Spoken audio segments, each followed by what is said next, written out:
La periodista chilena Camila Bustamante está en Nativa Fondo porque ha venido al Perú a presentar su libro Siervas, una de las organizaciones del sodalicio nacido en Perú y que muestra también el lado de este grupo que también sufrió los mismos abusos físicos, psicológicos e incluso sexuales de sus autoridades. Buenas noches, Camila, bienvenida a Nativa Fondo y gracias por estar aquí. Cuéntanos, ¿de qué trata Siervas? Bueno, muchas gracias por la invitación primero. Siervas es un libro que narra la historia de aproximadamente 30 ex integrantes de la comunidad Siervas del Plan de Dios, que es la rama femenina del sodalicio Vida Cristiana. En este libro cuento qué son las siervas, esta organización de mujeres fundadas por Luis Fernando Figari, y cuento también cuál es la estructura interna, también igual que el sodalicio de carácter sectario, donde también tenemos líderes que abusan de otras personas, y cuento los testimonios de estas mujeres y también mi propia historia al conectar con esta organización que es el sodalicio y que son las siervas del Plan de Dios. Aquí en el Perú, Camila, le ha pasado una gran factura a nuestra colega Paola por haber puesto en evidencia una situación similar, ¿no? ¿Te ha pasado lo mismo allá en Chile? ¿Han reaccionado contra ti? ¿Hay procesos legales? ¿Cómo está esa condición? Mira, en Chile la situación es bastante distinta. Yo creo que desde el año 2010, que fue cuando explotó el caso Caradima en Chile, que es súper conocido en Latinoamérica, la situación respecto a las investigaciones sobre abuso eclesial hoy día son distintas. Hoy día se agradece que se investigue sobre la Iglesia y más bien el libro Siervas ha tenido mucha cobertura mediática en mi país. No he tenido ni siquiera una demanda, una queja formal por parte de la Iglesia sobre este libro. Más bien he recibido muchos agradecimientos incluso por parte de gente de la Iglesia y han utilizado el libro incluso en seminarios sobre abuso. En cursos donde preparan a sacerdotes, preparan a religiosas. La verdad es que la situación es bastante distinta y me llama la atención que acá en Perú cuesta mucho hablar sobre los abusos que comete la Iglesia y las técnicas de silenciamiento y de acoso contra las víctimas. Creo que en Chile la situación es bastante distinta y en ese sentido yo he tenido mucha libertad para salir a hablar del tema y gracias a eso también es que muchas otras mujeres de otras instituciones incluso me han escrito para contarme sus casos. Y así es que también he seguido con las investigaciones sobre este tema. ¿Cómo entras a esta organización? ¿Cómo formas parte de un grupo en el cual tú estabas yendo a buscar a Dios? Y cuéntanos qué pasó. Entro casi, yo diría que de la misma forma que la mayoría de los que han sido parte del sodalicio, a eso de los 15 años, preparándome para la confirmación, en un encuentro de jóvenes. Y en ese encuentro de jóvenes conozco a estas monjas jóvenes, radiantes, preciosas, porque al parecer en ese tiempo había una característica que tenías que ser joven y bonita para entrar a las siervas. Y eso me atrajo mucho. De hecho, las monjas que yo conocí en ese tiempo tenían 19 años. O sea, eran unas niñas aún. Y a partir de ese momento rápidamente me involucré con la organización a partir de instancias de ayuda a los más pobres, a los abuelos abandonados, toda la parte solidaria a mí me llamó mucho la atención. La labor social. Exacto. Creo que ese es el gancho. Es ¿no? un gancho muy potente, sobre todo para los adolescentes, yo creo. Inmediatamente me invitaron a participar de un grupo de jóvenes que son las conocidas agrupaciones marianas, donde te empiezan a hablar de Dios. Y comencé a los 15 años con una consejería espiritual por parte de una monja y desde muy temprana edad me comenzaron a hablar sobre la vocación. O eres monja o te casas. Y si eres monja, el llamado de Dios tiene que responderse lo antes posible, porque a Dios no se le hace esperar. Por lo tanto, a los 15 años, a los 14 años, incluso yo conocí a chicas de 12 años que ya estaban preparándose para vivir una vida religiosa a los 12 años. Entonces, la verdad es que todo ese trabajo comienza desde muy adolescente, desde muy jóvenes, desde muy niños, y así fue como me vinculé, así fue como partí, actividades sociales, confirmación, el coro de la parroquia, todas estas cosas que son muy naturales y que podrían ser sanas, para mí se volvieron una cárcel, un lugar donde me lavaron el cerebro. Y ahí quería llegar, o sea, ¿qué pasa? Si bien es cierto, uno se sentía cómodo, a gusto y satisfecho porque el camino, el objetivo era amor al prójimo, retribuir al prójimo. ¿En qué momento se rompe ese hilo y de pronto se abre la cortina y te das cuenta que lo que estabas haciendo hay algo malo? ¿Cómo empiezas a evidenciar eso? Mira, yo creo que lo cuenta también Pedro Salinas, lo cuenta Pao en las investigaciones que han hecho. El proceso de captación es súper sutil y uno no se da cuenta, y efectivamente al inicio todo es bonito, todo es oración, todo es alegría, todo es entregarse a los demás, pero en ese proceso yo creo que hay un factor clave, que es que poco a poco a los jóvenes los empiezan a separar de los padres, ¿ya? Eso es muy importante, porque yo recuerdo perfectamente que yo confiaba más en mi consejera espiritual que en mis padres. Yo tenía que contarle absolutamente todo a mi consejera espiritual a los 16 años, contarle absolutamente todo lo que pasaba en mi vida, y mis padres no. Y ellos pasan a ser una autoridad no solamente espiritual, sino que moral. Incluso son capaces de decirte que, no sé, si tus papás no te dejan ir a un retiro, por ejemplo, espiritual, o a unas misiones, es que, bueno, ellos no están cerca de Dios, y incluso te inducen a desobedecerle a tus padres bajo la idea de obedecerle a Dios, y esa voz de Dios es a través de tu autoridad, que es tu consejera espiritual. Entonces es muy sutil la manipulación que se va dando. Creo que igual durante todo ese tiempo uno vive en una constante angustia, porque constantemente sientes culpa absolutamente de todo. Todo es en base al sacrificio, en base a la culpa, y todo es un por mañana, y la alegría que vives finalmente es una alegría muy sufrida. De hecho, las siervas te hablan todo el tiempo, y los sodalites, de la alegría-dolor, que básicamente es sufre, pero eso es bueno. Y cómo me doy cuenta, o cómo se me cae esta cortina o esta venda de los ojos, es el 2015, cuando se hace público el caso Sodalicio acá en Perú. Y me toca ver en televisión, yo desde Chile veía canales peruanos, y me doy cuenta que aparecían testimonios de gente que yo había conocido y que eran referentes para mí. Y ahí fue que incluso yo llevaba una semana de matrimonio con mi marido, que es exodálite también, que nos damos cuenta que estábamos metidos en una secta, que estábamos metidos en un mundo que no era lo que prometía ser, y nos dimos cuenta que llegamos hasta un lugar manipulados por una religión, manipulados por una vida espiritual, que ni siquiera sabíamos si era donde queríamos estar. Entonces nos pasaba que en las noches dormíamos y era como dormir con un desconocido. ¿Y cómo es que llegué a este lugar? ¿Cómo es que llegué a casarme sin saber si realmente era lo que quería o no? Fue una crisis muy dura cuando nosotros recién nos casamos, y ahí fue que se nos cayó la venda y ambos comenzamos a investigar y a abrirnos y a preguntarnos qué es lo que habíamos vivido dentro de la institución. ¿Cuál ha sido tu relación con los líderes del sodalicio peruanos? Digamos, ¿cómo fue tu relación? Y me imagino que hubo algún episodio donde hubo matoneo y obediencia. El que obedece nunca se equivoca. Así es. A ver, con el sodalicio, bueno, la verdad es que Chile era un país importante para el sodalicio, por lo tanto constantemente habían visitas, y yo tuve la oportunidad de conocer a varias autoridades. Me tocó en algún momento estar incluso en una reunión con Luis Fernando Figari, que fue una reunión donde invitaban a chicas, adolescentes, que éramos posibles candidatas a ser monjas, y teníamos una reunión en torno a él. Entonces tuve ese encuentro. Pero también me tocó en una ocasión, que fue más o menos en el 2015, cuando sale el caso Sodalicio, que me tocó una pelea con Alejandro Bermúdez, que fue el director de Asiprensa durante mucho tiempo, una figura en el mundo político y una autoridad moral, no solamente dentro del Sodalicio, sino que incluso en la iglesia. Él estaba atacando a unas personas homosexuales a través de Twitter en ese momento, y recuerdo que yo le dije, o sea, tú eres una persona que debe dar testimonio, o sea, no tenemos que atacar de esa manera. Y me trató de basura. Yo en ese momento estaba embarazada. Me dijo que bueno que sacamos la basura de ASI, porque yo trabajaba en Asiprensa, trabajé en Asiprensa durante un tiempo. Asiprensa, para los que no saben, es un canal un medio de comunicación del sodalicio que tiene muchísimo poder, tiene muchísimo dinero, está en América Latina, está en Estados Unidos, aliado con EWTN, sí. Y el director y fundador es el sodalite Alejandro Bermúdez. Exacto. En ese momento él me atacó públicamente.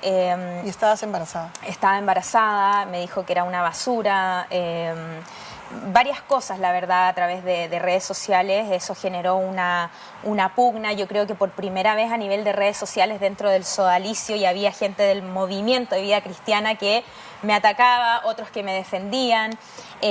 Tanto así que Alessandro Moroni en ese momento me envió un mail, un mensaje pidiéndome disculpas por lo que había sucedido. El superior del sodalicio. Exacto, el que fue superior del sodalicio, Alessandro Moroni. Y luego de eso, supuestamente Alejandro Bermúdez me pidió perdón. Yo nunca lo vi porque me bloqueó de las redes, por supuesto, y lo llamaron un poco al control.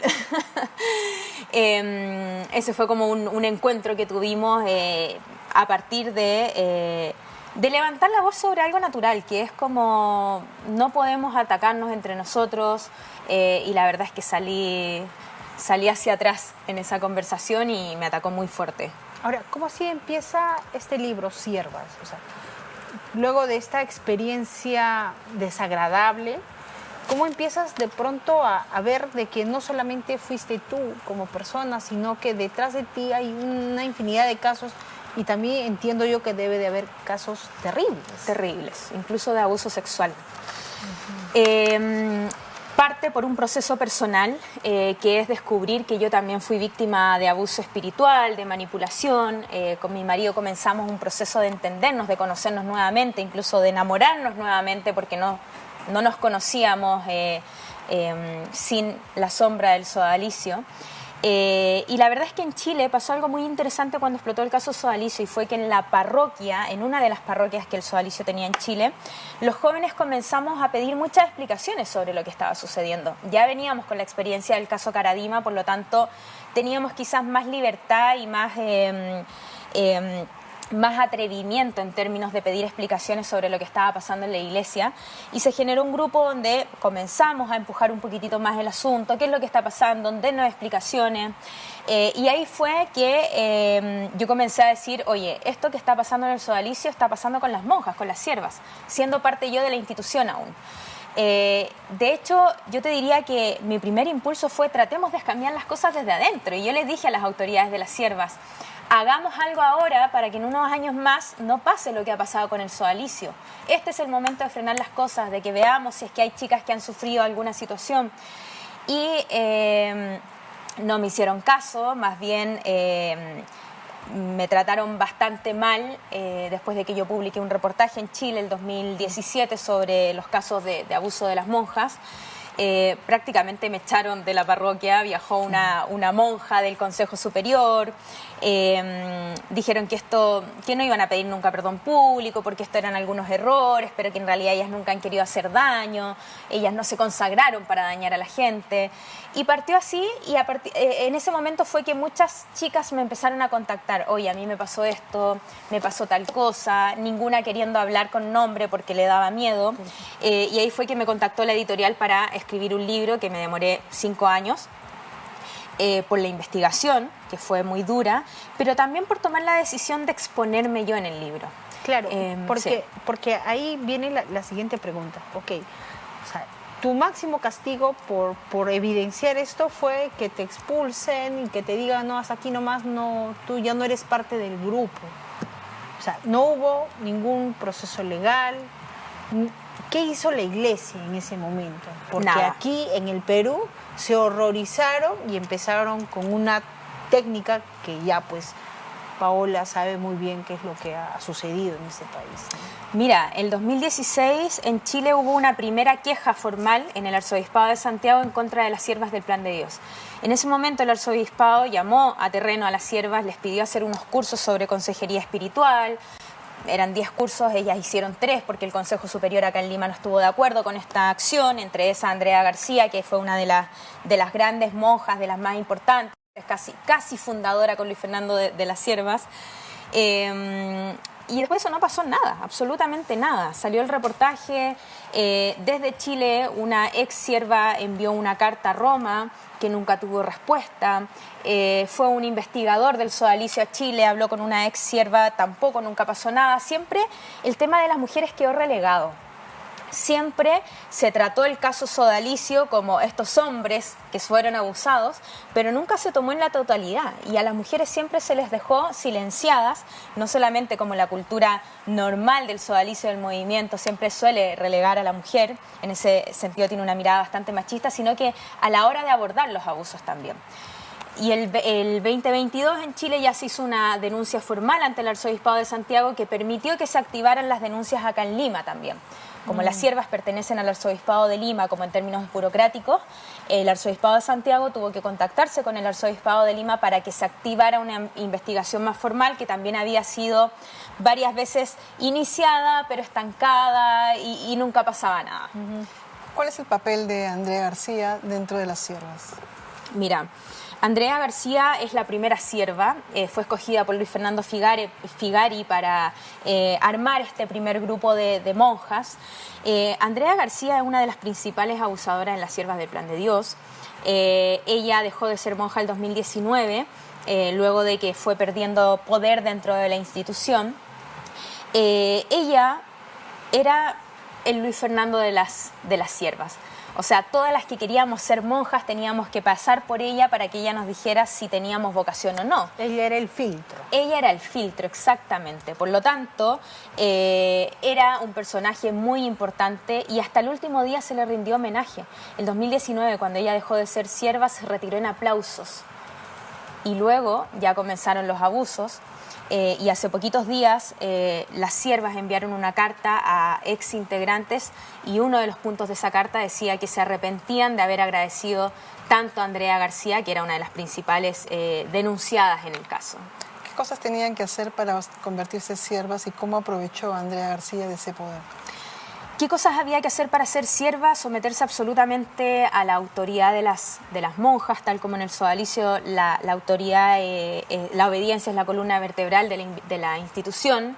Por lo tanto, hay todo un proceso en que tú te alejas de tus padres, de tus amigos y toda la obediencia pasa hacia tu consejera espiritual, hacia tu autoridad. Empezabas un proceso que se llamaba de ser candidata, que era como un proceso previo, como de noviciado, y en ese proceso tú básicamente vivías como monja en tu casa, y al igual que en el sodalicio había un proceso final, que en este caso era la experiencia comunitaria que se hacía acá en Lima, en Chosica, en donde está la casa de formación de las siervas, que era un mes donde te sometían a distintos tipos de actividades físicas, afuera, fuera de lugar, fuera de horario, había una semana en donde te potenciaban la obediencia y te tenían comiendo pan y agua, te dejaban incomunicada de tus padres, te maltrataban psicológicamente, te manipulaban, habían encerronas para atacarte, en el fondo a nivel psicológico, exactamente lo mismo que en el sodalicio. Y una vez que, bueno, que vas pasando los filtros, que Andrea García, por supuesto, es el último filtro, te permiten entrar a la comunidad. Y al entrar a la comunidad tienes que abandonar absolutamente todo, no solo tu familia, tu carrera. Yo creo que en ese sentido es muy parecido a lo que pasa con los sodalites. Y creo que incluso la incomunicación es mayor porque acá todo el tema de ser mujer es bastante duro. Y básicamente la mujer, que es para la iglesia muchas veces símbolo de pecado, la incomunicación y la desconexión que tienes del mundo es absoluta, es total. Y ahí se produce, por supuesto, un abandono. Hay muchas chicas que quedaban literalmente encerradas dentro de la comunidad, incomunicadas, secuestradas, para que no se pudieran contactar con sus padres. Entonces, la verdad es que los procesos son bastante duros, muy parecidos al sodalicio, pero muy duros. Sí, y de hecho ahí se plantea el análisis siguiente, que si bien es cierto todos, el discurso es acerquémonos a Dios. ¿Cómo acercarnos a Dios? O mejor dicho, ¿cómo acercarnos a la iglesia? Porque es la iglesia, ¿no? A pesar de que se dice la iglesia somos todos, sí, es cierto. Pero ¿cómo acercarnos si evidenciamos que no solamente pasa esto con los sacerdotes, sino también pasa con las monjas? ¿A quién buscamos? O sea, ¿quién es el representante de Dios? Sabemos que es el Papa, ¿no? Pero ¿a quién buscamos? ¿Quién representa a quién en cada una de nuestras comunidades? Si vemos y evidenciamos que hay este tipo de casos, como cristianos. ¿Cuál sería tu reflexión ahí? Mira, la verdad yo creo que esa es una reflexión que debe hacer cada una de las personas. Yo creo que instituciones como la Sierva del Plan de Dios, instituciones como el Sodalicio no buscan a Dios. Yo creo que buscan el poder, buscan la influencia,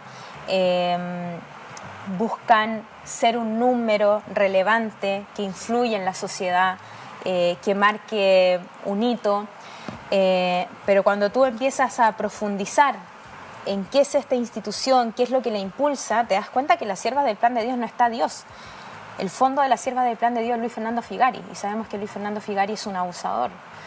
Entonces, las personas que ingresamos a este tipo de instituciones, inicialmente ingresamos buscando a Dios, y por eso es tan difícil darse cuenta de los abusos, porque te enseñan que por Dios tú tienes que sacrificar absolutamente todo.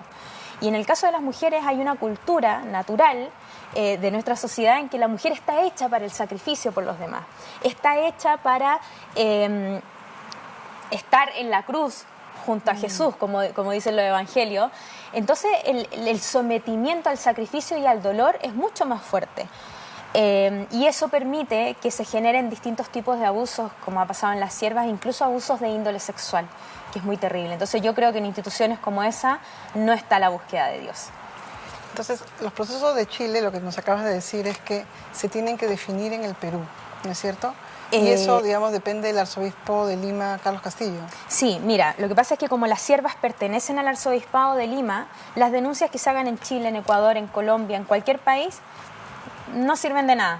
Todo tiene que volver a Lima, porque en Lima está la autoridad, que es en este caso el arzobispo de Lima, que hoy día ha tomado algunas medidas, pero y esa es una dificultad en términos burocráticos de este tipo de instituciones, porque si tú no tienes posibilidad de hacer denuncia en Perú, tus denuncias no sirven de nada. Bueno, muchísimas gracias, Camila Bustamante, periodista y escritora. Estuvo en Nativa Fondo. Un honor tenerte aquí y hasta la próxima. Muchas gracias a ustedes por la invitación.